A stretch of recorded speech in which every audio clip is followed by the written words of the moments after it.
Selamat malam untuk Pak Maman.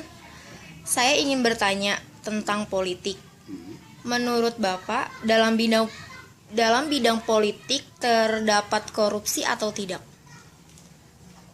Masalah korupsi di dalam politik, sebetulnya berpolitik itu tentunya tidak ada korupsinya, akan tetapi pelaku politik itu sendiri yang terkadang melakukan korupsi. Contoh, untuk mencapai tujuan politik biasanya orang suka menghalalkan segala cara. Contohnya, untuk mendapatkan posisi, mereka harus mempunyai modal. Nah, karena dia mengeluarkan modal itu, nanti untuk mengembalikan modal yang sudah dikeluarkan, biasanya orang cenderung suka melakukan tindakan korupsi. Mungkin itu. Dan untuk pertanyaan yang kedua, menurut Bapak, politik di Indonesia itu bagaimana? Kalau politik di Indonesia ini saat ini cukup demokrasi ya. Cuman walaupun demokrasi, kita kan demokrasi ketimuran, istilahnya harus mempunyai etika. Terkadang kan sekarang contoh ya, ada partai-partai untuk melakukan untuk mencapai posisi ketua umum aja kadang-kadang gontok-gontokan.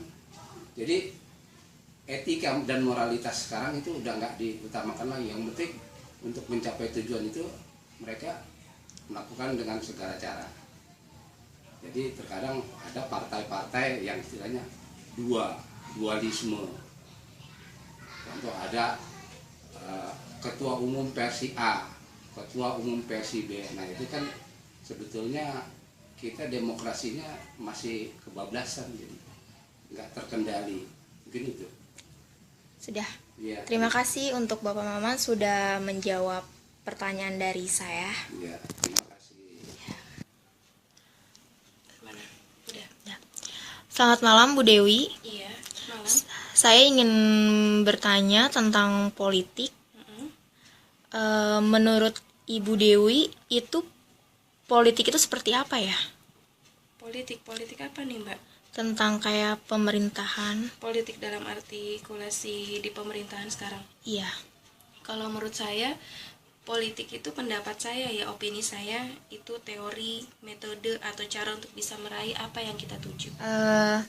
Untuk pertanyaan kedua, untuk Bu Dewi, Ya. menurut Ibu Dewi, asumsi politik itu seperti apa di Indonesia? Asumsi politik ya. Asumsi politik itu kan banyak sekali jenis, maksudnya banyak sekali contohnya ya, gitu kan. Kita bisa mengambil dari salah satu contoh yang menuju proses politik atau asumsi politik itu sendiri. Salah satunya Presiden RI pernah mengumumkan itu di tahun 2008, yang pernah ya diliput ya di televisi dan sebagainya, kita kan sebagai masyarakat tahu. Itu mengumumkan kenaikan harga BBM 30%. Mungkin sampai saat ini pun BBM itu naik ya, diantaranya premium dan solar. Akibat dari kenaikan BBM, terjadinya pro kontra di kalangan pemerintah. Contoh DPR, PDIP, PKB, dan PKS menolak semua kenaikan BBM. Bahkan masyarakat kita sendiri pun itu menolak kenaikan BBM gitu. Namun usaha dari pemerintah tersebut tidak menuai hasil. Akibatnya kelangkaan BBM itu masyarakat sulit mendapatkan pelayanan.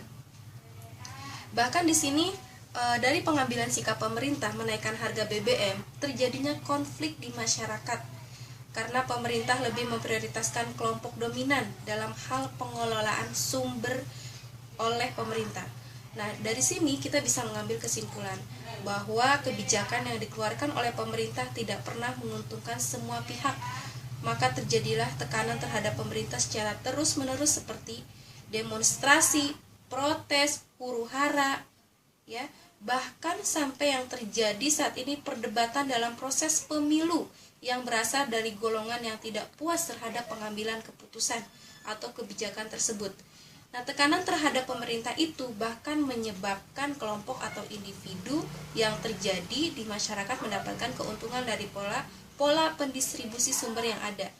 berupaya keras untuk mempertahankan struktur perilaku status tersebut, maka pemerintah mengeluarkan legitimasi politik untuk meyakinkan masyarakat agar kebijakan yang dilakukan oleh pemerintah tersebut. Dari situ kita bisa mengambil kesimpulan bahwa menunjukkan bahwa dalam proses politik tidak ada yang serba gratis. Nah, mungkin ini untuk semuanya, maka itu dibutuhkan biaya politik yang cukup dalam proses pengambilan kebijakan tersebut, maka itu dibutuhkan peran dalam proses politik. Itu salah satu dari asumsi politik dalam harga kenaikan BBM sampai saat ini.